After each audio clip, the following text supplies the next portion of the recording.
Somewhere in space, this may all be happening right now. 20th Century Fox and George Lucas, the man who brought you American Graffiti, now bring you an adventure unlike anything on your planet. Star Wars. Here they come.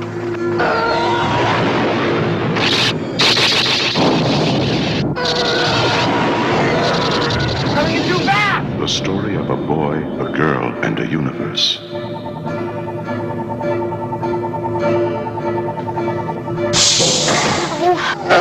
It's a big, sprawling space saga of rebellion and romance.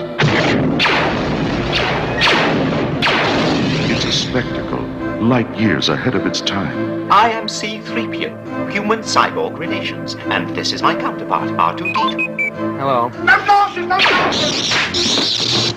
It's an epic of heroes.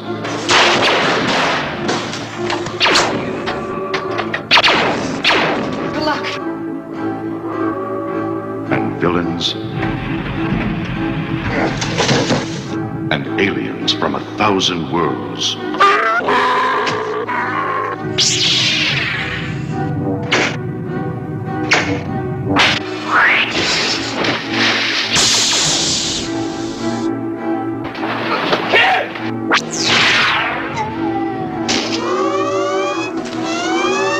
Star Wars, 1 billion years in the making, and it's coming to your galaxy this summer.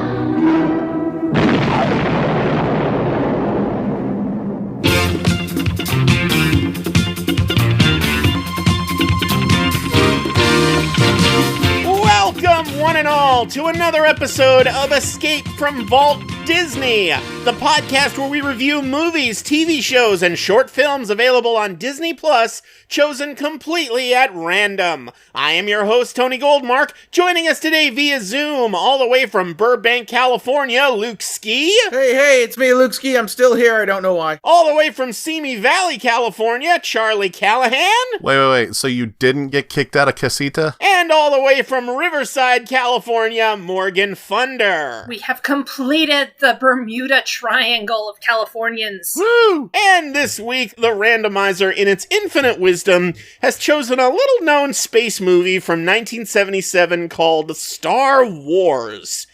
Has anyone ever heard of this movie? Has anyone ever seen it, heard of it? I'm not familiar with it myself. I feel like I have, but I was like very, very young. I think I remember that it was one of those things that would come up on cable late at night when nothing else was on. The name rings a vague bell for me, but I might just be confusing it for Star Trek. I don't know. Being the oldest person here, I do know what this movie is.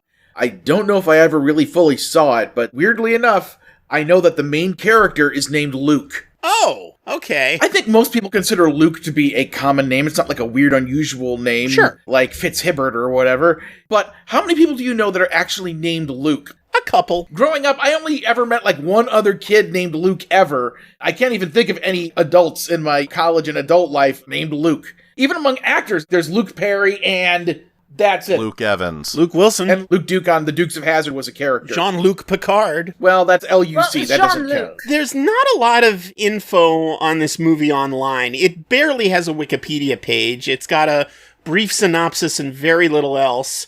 Apparently this movie was released by 20th Century Fox in 1977. It's not even giving an exact release date, it just says 1977. So I guess that's why Disney owns it now. They must have bought it in the Fox merger. Frickin' cashing in on the Space Mountain opening, jeez. Yeah, God, that was the year Space Mountain opened in Disneyland.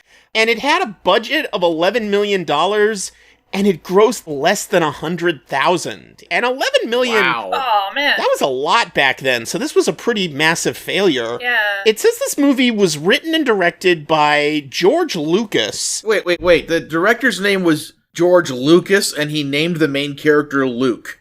Can you get less creative than that? Come on! So this is basically a self-insert character. I see Mary Sue's. I'm predicting Mary Sue-ness. Oh, jeez. What's a Mary Sue? It's an idealized self-insert of the creator. Oh, yeah. I mean, come on, you were 12 years old once. I thought a Mary Sue was like an Italian dessert. That's tiramisu, and it's fantastic. I thought it was Reese Witherspoon's character in Pleasantville. How dare you remind me tiramisu exists and I don't have any? George Lucas doesn't even have his own Wikipedia page, but I did check his IMDb page.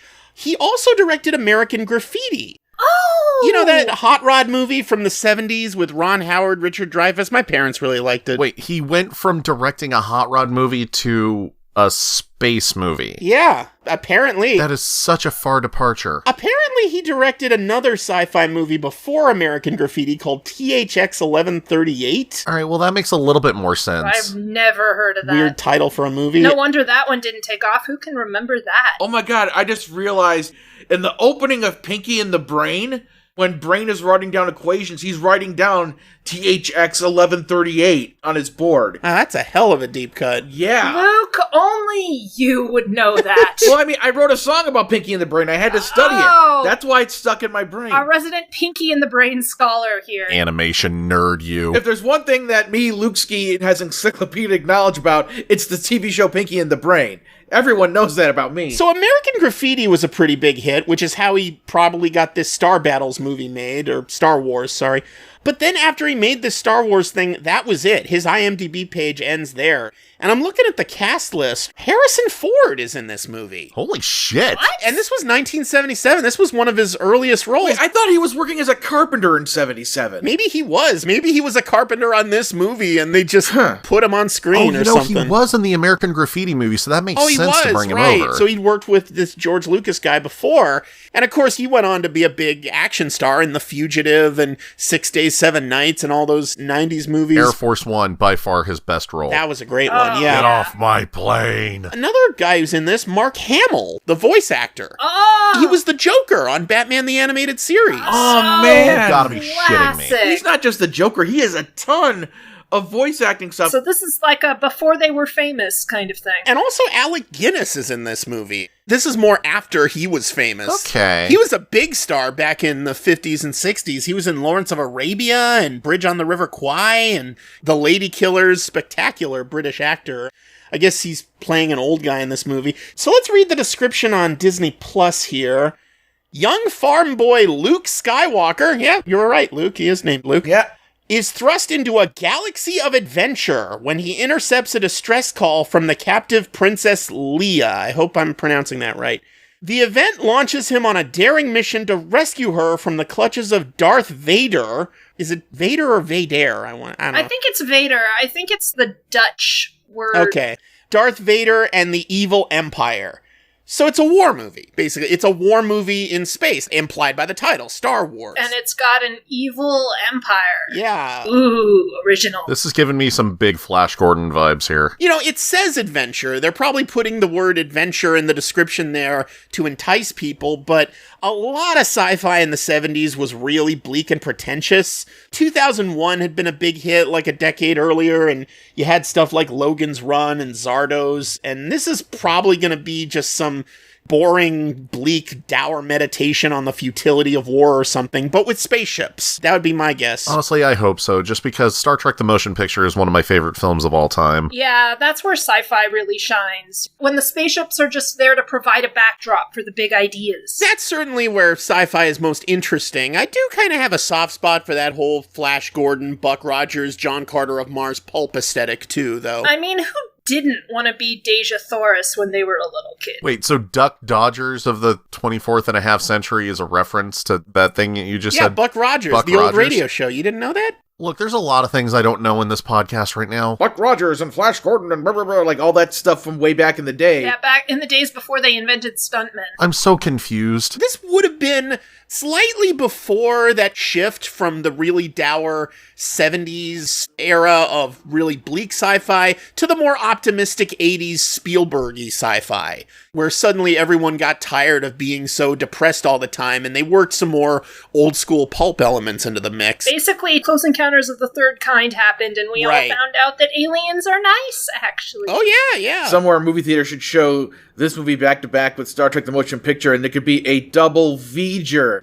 Oh, jeez. Boo! Jokes. Go sit in the corner so we can throw things at you. Disney Plus isn't telling me much. The screen cap is basically just these three characters looking at something, and one of them seems to be holding some sort of sci-fi gun. I don't know what that's about. It's a phaser. It's like a normal gun, but it's in space. I'm not sure why they bothered to put such an obscure movie on Disney Plus. I guess it only makes slightly less sense than the Mouseketeers at Walt Disney World. Did Mystery Science Theater ever do a riff on it? Because that would explain it. I feel like they did, though I might be confusing it with Space Mutiny. Oh, yeah. Or Ice Pirates. That was another one. Yeah. They did a bunch of riffs of spaceship movies. I'm scared and intrigued. As are we all, I think. So please enjoy this beautiful music, folks, and we will be right back with our thoughts on the 1977 20th Century Fox flop, Star Wars, right here on Escape from Walt Disney. Come on home. See what